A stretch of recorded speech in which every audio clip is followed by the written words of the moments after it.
Assalamu alaikum warahmatullahi wabarakatuhu. Hande mawbare tati silo hitandu junnaji ɗe nogas nayi.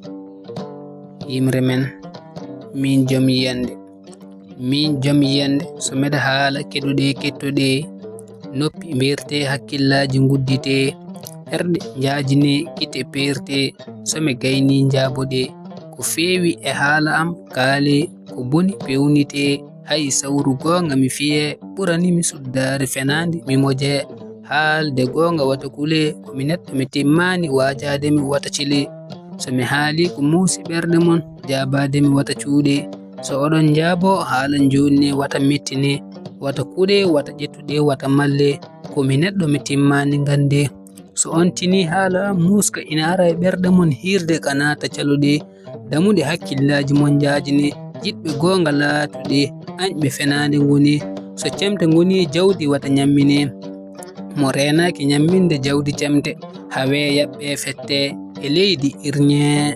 Assalamu alaikum warahmatullahi wabarakatuh. Jawɗo leñol woni Yusuf Bokum mo Mali. On calminama on jurama.